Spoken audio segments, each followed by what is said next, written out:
Deterrence AI, the leading blog in proactive security. Okay, so you've given me a ton of material to go through today, and it's all about security. It looks like we've got stuff about keeping our homes safe, protecting our data online, and even security for businesses. Yeah, it's a pretty wide range. It is, it is. But the through line in all of it is really this idea of preventing threats before they even happen, you know? Right. Not just reacting after the fact, but how to make ourselves less of a target. Exactly. So how do we make this deep dive into all this information, make it practical for everyone listening? Well, I think a good place to start is with the home. Okay. Because that's where most people's, that's their personal space, and it's kind of the foundation for everything else, right? It is, yeah. So one of the most interesting things I found is how effective even simple things can be at deterring burglars. Okay. Like just having a security camera visible, even if it's not the most high-tech system. Right. Studies have shown that it can significantly reduce the likelihood of someone targeting your home. Yeah, it's like that idea of security theater, right? You're creating the impression that there are eyes watching and that the risk of getting caught is higher. Exactly. Even if in reality, it's not a super sophisticated setup. Yeah. And then, you add things like motion-activated lights. Right. Which suddenly flood an area with brightness if anyone approaches. So they feel like they're being spotted. Exactly. And that can be enough to make them think twice. And what about those signs that people put up that say protected by whatever security system? Absolutely. Even those can have a deterrent effect. Okay, so we're kind of playing on the psychology of a potential burglar here. Yeah. Making them think that this house is not worth the trouble. Right. But of course, it can't just be for show. Yeah. You've got to back it up with the actual physical security measures as well. Absolutely. What are some of the most important things that people often overlook? Well, it might seem obvious, but strong door locks are absolutely essential. And I'm not just talking about any lock, but a good quality deadbolt that's properly installed. Right. Because a flimsy lock or a door frame that's easy to kick in can completely negate even the best security system. Yeah, so even if you have an alarm and cameras, if someone can just brute force their way in, it doesn't really matter. It doesn't. And a lot of people also overlook window security. Right. Simple window locks can be really effective. And there's also security film that you can apply to the glass. Oh, I've heard of that. Which makes it much harder to break. Like it kind of holds it all together. Yeah, it creates a much tougher barrier. Okay, so it sounds like it's really about creating multiple layers of protection. Yeah, think of it like an onion. Oh.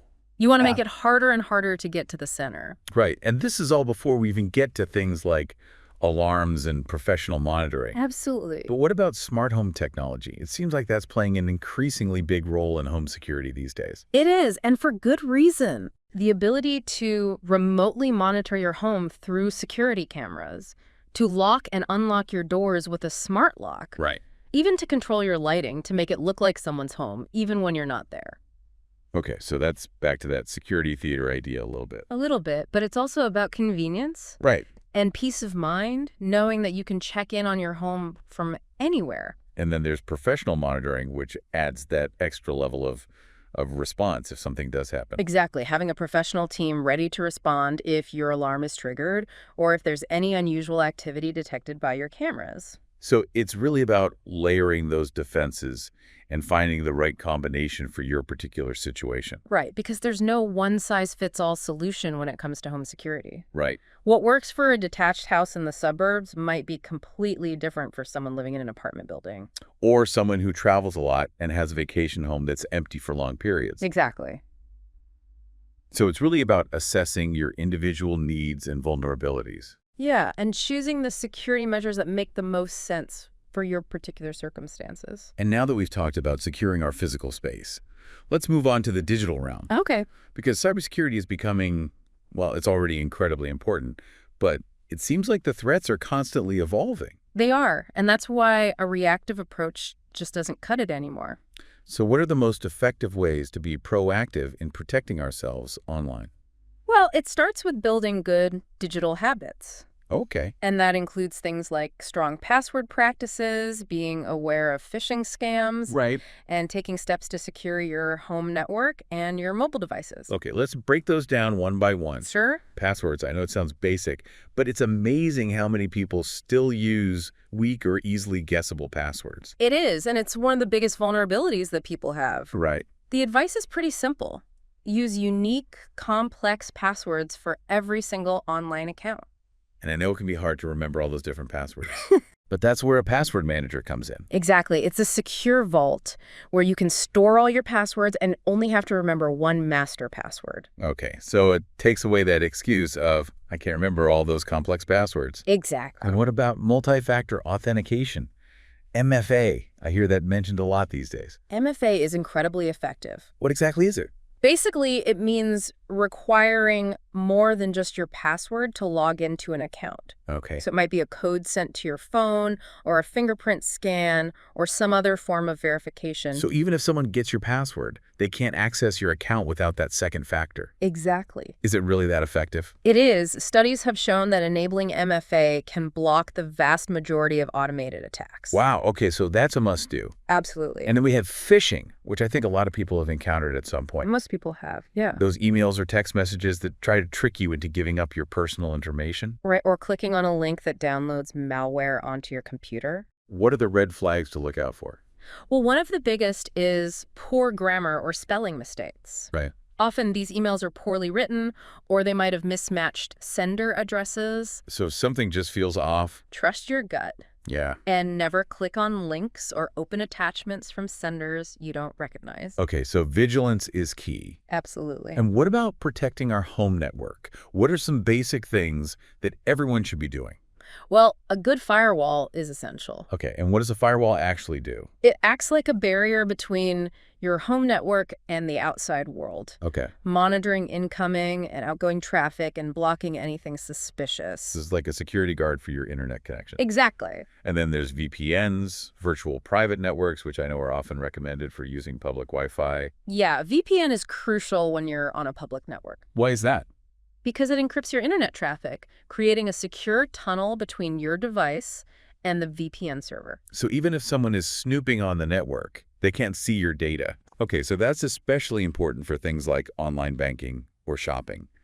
Anytime you're transmitting sensitive information, Right. it's a good idea to use a VPN. And what about mobile devices? It seems like our smartphones and tablets are just as vulnerable as our computers these days. They're essentially mini computers in our pockets. Right. So it's crucial to secure them with strong passcodes or biometrics like fingerprint scanning, Okay. and to only download apps from official app stores. Because those apps have been vetted for security. Right. And it's also important to keep your operating system and all your apps updated. Absolutely. Those updates often include security patches that fix known vulnerabilities. So it's not just about getting the latest features. No, it's about keeping your device secure.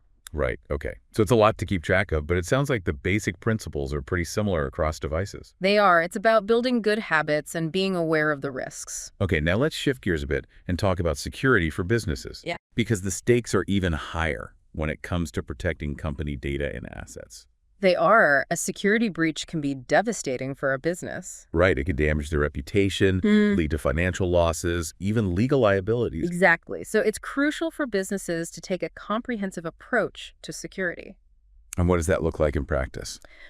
Well, it starts with physical security measures, things like access control systems Okay. to manage who can enter different areas of the building, surveillance cameras to monitor activity, Right. and perimeter security like fencing and lighting. So it's about creating a secure and controlled environment. Exactly. And on the cybersecurity side, it sounds like a lot of the same principles apply, but on a larger and more complex scale. Right, you're still talking about strong firewalls, Okay. intrusion detection and prevention systems, data encryption. But now you're dealing with potentially much larger networks and much more sensitive data. Exactly. And one thing that becomes even more important for businesses is employee training. Okay, why is that? Because employees are often the target of social engineering attacks. Like phishing. Exactly. So it's crucial to train employees on how to identify these threats and how to respond appropriately. So it's not just about having the technology in place. It's about making sure that people are aware of the risks and following security protocols. Absolutely. And then there's data loss prevention, or DLP, which is all about preventing sensitive information from leaving the organization. Okay. This can involve things like encrypting emails, restricting access to certain files, and monitoring data transfers. So it's about keeping that valuable information contained. Exactly. And what about business continuity planning? I know that's something that's often overlooked, but it can be crucial in the event of a security incident or a natural disaster. It is. A good business continuity plan outlines how the business will continue operating Okay. in the event of a disruption, including things like data backup and recovery procedures. So it's about being prepared for the worst case scenario. Exactly. And being able to get back up and running as quickly as possible. And one thing that the material really emphasized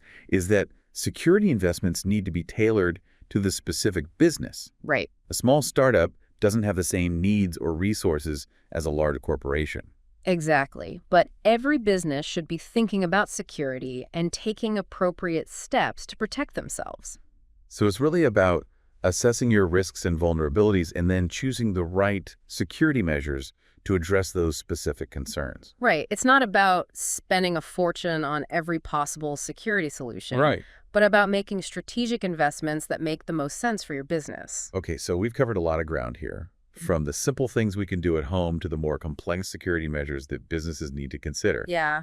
And it all boils down to this idea of proactive threat deterrence, Exactly. taking steps to make ourselves less of a target in the first place. And that means being aware of the risks, staying informed about the latest threats, Right. and constantly adapting our defenses as the security landscape evolves. Because it's not a one-time thing, it's an ongoing process. Absolutely. And it's fascinating to think about how technology will continue to shape security in the future. It is. We're already seeing things like artificial intelligence being used to detect and respond to threats. And I imagine that will only become more sophisticated and more integrated into our security systems in the years to come. Exactly. So it's an exciting time to be thinking about security. Okay, so for anyone who wants to dig deeper into any of the topics we've covered today, the source material includes a really helpful frequently asked questions section. It's a great resource. It covers everything from the definition of comprehensive security to the importance of proactive deterrence to the different components of residential, cyber, and commercial security. It's a good summary of the key takeaways. So if you're looking for a more concise overview, I definitely recommend checking that out. Yeah, I think it's a valuable resource. Okay, so as we wrap up this deep dive, I want to leave you with a question to think about. Okay. Considering all the different layers of security that we've talked about today, from the physical locks on your doors to the digital defenses that protect your data, Yeah. what's one area in either your physical life or your digital life where taking a small, proactive step right now could make the biggest difference in terms of your overall security? That's a good question. It's not about feeling overwhelmed or trying to do everything at once, Right. but about identifying that one key area where a little bit of effort today could significantly reduce your risk. And give you greater peace of mind moving forward. Exactly. So take a moment to think about what that one step might be for you, and then take action. You'll be glad you did. I think that's a great place to end it for today. Yeah, I agree. Thanks for joining us on The Deep Dive, It was a pleasure. and we'll see you next time. See you there. Bye.